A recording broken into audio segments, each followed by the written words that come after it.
हर दिन 73 करोड़ लोग भूखे सोते हैं, यानी कि दुनिया का हर 11वां इंसान। और ऐसा कभी भी नहीं होना चाहिए। तो मैं आपको दिखाना चाहता हूँ कि कैसे हम अपने मेन चैनल के वीडियोस के हर 20 व्यूज पे एक इंसान का पेट भर पा रहे हैं, और साथ में कुछ ऐसी चीजें जो फाइनल कट में नहीं थी। शुरुआत करते हैं केन्या से, जहाँ हम साफ पानी का एक अनलिमिटेड सप्लाई पहुँचाने के लिए गए थे, लेकिन इस बार प्रॉब्लम कुछ और ही है, खाना।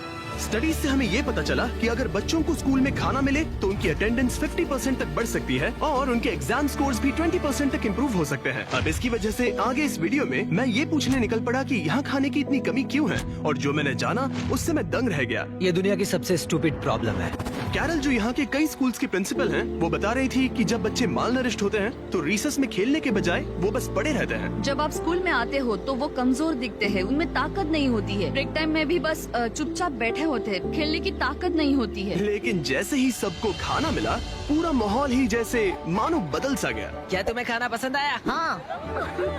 बच्चे हंस रहे थे, इधर उधर दौड़ रहे थे, एक दूसरे के साथ खेल रहे थे। ठीक है, ये सब उसका पीछा कर रहे हैं। मुझे नहीं लगता इन्होंने पहले कभी ड्रोन देखा है। शायद मैंने एक कल्ट बना लिया है। ठीक है, आज शायद केन्या में हमारा तीसरा दिन है। ये एक लो इनकम वाला एरिया है। स्कूल्स की हालत भी कल वाले स्कूल से ज्यादा खराब है। इन बच्चों को स्कूल में खाना नहीं मिलता, तो आज इनकी जिंदगी में बहुत बड़ा बदलाव आने वाला है। इनमें से ज्यादातर बच्चों को कम कैलोरीज मिलती है, लेकिन इसके बाद ये अपने स्कूल में रोज पेट भर के खाना खा पाएंगे। वो ज्यादा सीख पाएंगे, अच्छे से बढ़ पाएंगे और कम बीमार पड़ेंगे। और जरूरी बात यह है कि वो खुश रहेंगे, जो कि हमारी ख्वाहिश है। शुरू करें? ठीक है, मैं एक और स्कूल में आया हूँ जहाँ करीब 500 से ज्यादा बच्चे हैं। दिखाओ सबको। अगली बार मुर्गियों को लात मत मारना। दो।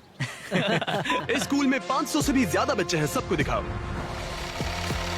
हजारों और बच्चों को खाना खिलाने के बाद हमने उन्हें उनके भविष्य के लिए तैयार किया। उन्हें वो सब कुछ दिया जिनकी उन्हें जरूरत हो सकती है। निकलने से पहले हमारे बिहाइंड द सीन्स टीम को केन्या के टॉप यूनिवर्सिटीज का एक्सक्लूसिव टूर मिला, जहां मुझे कुछ बिजनेस स्टूडेंट्स से बात करने का मौका मिला। फिलांथ्रोपी और दुनिया को बेहतर बनाने के लिए आपका लॉन्ग टर्म गोल क्या है? तो लॉन्ग टर्म में हमारा एक चॉकलेट का ब्रांड है फीस्टेबल्स, और मैंने उसके सप्लाई चेन के पीछे थोड़ी रिसर्च की थी। मैं हैरान था क्योंकि उस फार्म में 16 साल के बच्चे काम कर रहे थे, और मैंने सोचा कि ये तो बिल्कुल भी ठीक नहीं है। हमारा मेन ऑब्जेक्टिव ये है कि 10 लाख से भी ज्यादा बच्चे आज भी बाल मजदूरी में फंसे हुए हैं, और हम उन्हें निकालने की पूरी कोशिश कर रहे हैं।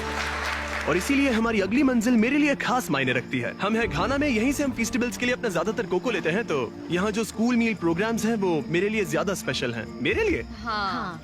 Thank you. ये सच में अमेजिंग है कि ये कम्युनिटी हमारा शुक्रिया अदा करने के लिए ऐसे समारोह आयोजित कर रहे हैं, वो भी खाने जैसी चीज के लिए जो उन्हें पहले ही मिल जानी चाहिए थी। मैं स्वागत करता हूँ जिमी, उन्हें मिस्टर बीस भी कहा जाता है। Please welcome. Thank you. Thank you. जैसा कि मैंने कहा, मैं इस खाने के प्रोग्राम को शुरू करने और इस कम्युनिटी में डेवलपमेंट करवाने के लिए बहुत एक्साइटेड हूँ, और मुझे आप सबके साथ काम करने में बहुत खुशी होगी। मुझे यहाँ बुलाने और इस सम्मान के लिए बहुत बहुत शुक्रिया। ये हमारा पारंपरिक केंते है और हम तुम्हें केंते में लपेटेंगे ताकि हम Okay. तुम्हारा सम्मान कर सके। हाँ, अब हाथ ऊपर उठाओ। तो अब तुम इस गांव के उप प्रधान हो। Thank you. क्या तुम इस सबसे खुश हो? हाँ, हम खुश हैं। हाँ, सब कुछ बहुत अच्छे से हो गया। Thank you. जश्न वगैरह बाद में। घाना में मेरा जो एक जरूरी काम था वो था कुछ ककाओ फार्म्स को चेक करना। यहाँ के किसान जितना आमतौर पर मिलना चाहिए उससे कम कमाते हैं, और उनके बच्चे अक्सर काम में इसीलिए लगते हैं ताकि उनका परिवार भूखा ना सोए। हम फेस्टिवल्स में कड़ी मेहनत इसीलिए कर रहे हैं ताकि सभी किसानों को लिविंग इनकम रेफरेंस प्राइस दे सके और चाइल्ड लेबर को खत्म कर सके।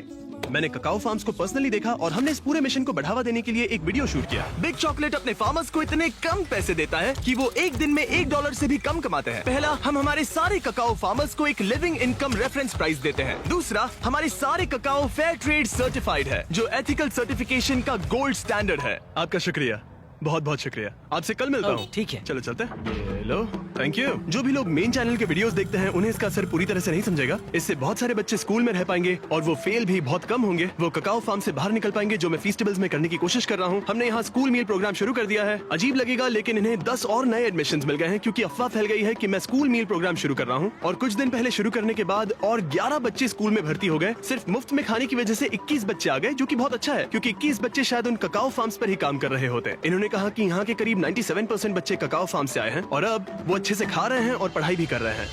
पिछले कुछ सालों में हमने दूसरों की जिंदगी बदलने में हर संभव कोशिश की है, जैसे अफ्रीका में 100 कुएं खुदवाना, दुनिया भर में 100 घर बनवाना, और 2000 लोगों को फिर से चलने में मदद करना। और 73 फिलैंथ्रोपी वीडियोस के बाद और आप सबकी मदद की वजह से हम इन प्रोजेक्ट्स के ऊपर 9 करोड़ से भी ज्यादा खर्च कर पाए हैं। और भले ही ये आपको ज्यादा लग सकता है, लेकिन अभी भी बहुत सारा काम बाकी है। और जहाँ एक तरफ अफ्रीका जैसे देशों में खाना कम पड़ रहा है, वहीं अमेरिका में बहुत सारा खाना बर्बाद हो रहा है। तुमने अपनी जिंदगी में कितनों को खाना खिलाया है? कम से कम 30 से 50 लाख लोगों को। वाह, क्या बात है। हाँ, यकीन नहीं होता है ना। ये है एवन, और पिछले 6 सालों से ये एक शेयरिंग एक्सेस नाम की नॉन प्रॉफिट ऑर्गेनाइजेशन बनाने में लगा है। इसका मकसद है बचे हुए खाने को बर्बाद होने से रोकना और फिर उसे जरूरतमंद लोगों तक पहुंचाना। और अब तक इसने 53,000 मेट्रिक टन खाना बर्बाद होने से बचाया है। और ये सब पॉसिबल हो पाया है वॉलंटियर्स, डोनेशंस और इस बड़े से वेयर हाउस की मदद से। सिर्फ ये एक बिल्डिंग ही 14 फुटबॉल मैदानों के बराबर है। Oh my इसके God. अंदर 7 लाख स्क्वायर फीट का रेफ्रिजरेटेड वेयर हाउस स्पेस है। मुझे नहीं पता था कि इतनी लंबी बिल्डिंग्स भी होती हैं। जरा देखो ये कितनी लंबी है। और ये तो बस एक सेक्शन है, यहाँ ऐसी बहुत सारी हैं। हर साल जितनी बेहिसाब मात्रा में खाना लैंडफिल्स में फेंका जाता है, अगर उसी को बचा लिया जाए तो खाने की सारी तकलीफ ही मिट सकती है। और एवन से बात करने के बाद मुझे इसके पीछे की वजह साफ साफ समझ आने लगी। पिछले 3 सालों में हमने सिर्फ एक बिल्डिंग से 10,000 मैट्रिक टन फल और सब्जियां बांटे। और 3 साल हाँ। पहले ये सब कचरे में जा रहा हाँ, था। हर साल करीब 4,500 मैट्रिक टन का खाना फेंका जाता था और इसके पीछे 10 लाख डॉलर्स खर्च किए जाते थे। ये दुनिया की सबसे स्टूपिड चीजों में से एक है। पर हमारे पास एक ऑर्गेनाइजेशन है जो खाना बना के ये देती एक है। शानदार आइडिया है, लेकिन सवाल यह है कि किसी ने ये पहले क्यों नहीं किया? हमें यानी कंज्यूमर्स को इस बारे में कोई जानकारी नहीं होती है। वो लोग खाने को ट्रकों में भर कर बस फेंक देते हैं क्योंकि उनके लिए वो ज्यादा आसान होता है। हम रोज सुबह जल्दी उठकर उन ट्रकों से पहले स्टोर में पहुंचकर खाना लेने जाते हैं। एक बॉक्स भर के खाना जिसे वो फेंकते थे, उनके उसमें $100 लगते थे। हमने यहाँ कम से कम 15 लाख डॉलर के कचरे के खर्च को बचाया है। सिर्फ अमेरिका में ही हर साल लगभग 60 करोड़ मेट्रिक टन खाना बर्बाद हो जाता है, यानी कि हर साल करीब 2 एम्पायर स्टेट बिल्डिंग्स के बराबर खाना। और एवन जैसे लोग इस संख्या को कम करने के लिए स्मार्ट और किफायती तरीके ढूंढ रहे हैं। तो आज हमारे लिए क्या प्लान है? तो आज हम शेयरिंग एक्सेस के एक दिन के जीवन के बारे में जानेंगे। हम थोड़ा खाना बचाएंगे, सोर्टिंग करेंगे, उस खाने को पकाएंगे जिसे हमने बचाया है और फिर उसे लोगों में बांटेंगे। हर एक दिन एवन तुम्हें वो एक्स्ट्रा खाना देता है जो वरना फेंक दिया जाता। उस खाने के हिसाब से रेसिपी तैयार करके बड़े पैमाने पर बनाते हो और जरूरतमंद लोगों को बांट देते हो। तुमने बिल्कुल सही कहा। मुफ्त में? हाँ। क्यों? ये मेरे अतीत का एक हिस्सा है। पहले मैं बेघर था, मैं काफी समय तक ड्रग्स और शराब से जूझ रहा था और मुझे पता है कि भूखा सोना कैसा होता है। बस इस वीडियो को शूट करने के दौरान हमने यहाँ की रसोई में 300 मील्स तैयार किए, लेकिन मेन चैनल के वीडियो को मिलने वाले ढेरों व्यूज के कारण शेफ मैट हजारों लोगों के पेट भर पाएगा। नोलन, मुझे लगता है कि हमें और मिर्च की जरूरत पड़ेगी। क्या तुम मेरे साथ आओगे? ओके। तो तुम्हें मिर्च वहाँ मिलेगी, ठीक है? वहाँ अंदर। हाँ। क्या तुमने नोलन को फ्रीजर में बंद कर दिया? बस थोड़ी देर के लिए, ज्यादा अब से नहीं। तुम मेरे फेवरेट शेफ हो। अरे कहाँ चले गए? कोई मुझे बाहर निकालो। वहाँ क्या हो रहा है? हमने फिलाडेल्फिया में पूरे 2 दिन बिताए, तैयारियां करने में, शूटिंग में और बहुत सारा खाना बांटने में। और जब वहाँ का काम खत्म हुआ, हम इस ऑपरेशन को मेरे होम स्टेट नॉर्थ कैरोलिना में ले गए, जहाँ जाकर हमने वहाँ की कम्युनिटी में भी खाना बांटा। यहाँ हर कार को इस बचाए हुए खाने का एक बॉक्स मिलेगा। कुछ अंगूर, कुछ केले, थोड़ा मीट, बहुत सारी सब्जियाँ और खाने के पैकेट्स। ये सारी चीजें फेंकी जा सकती थी, लेकिन शेयरिंग एक्सेस की वजह से ऐसा नहीं होगा। एवन, ये देखकर कैसा लग रहा है कि तुमने जो खाना बचाया है वो जरूरतमंदों तक पहुँचेगा? ऐसा लग रहा है जैसे सपना सच हो गया। कुल मिलाकर इस वीडियो की शूटिंग के दौरान हमने 7,000 से ज्यादा लोगों को खाना खिलाया। हालांकि ये संख्या और बढ़ेगी जितना आप मेन चैनल के वीडियो को देखेंगे। तो अगर आपने अभी तक नहीं देखा तो जरूर देखें, और अगर आपने पहले से ही देखा है तो दोबारा देखें, ताकि एक और जरूरतमंद को खाना मिल सके।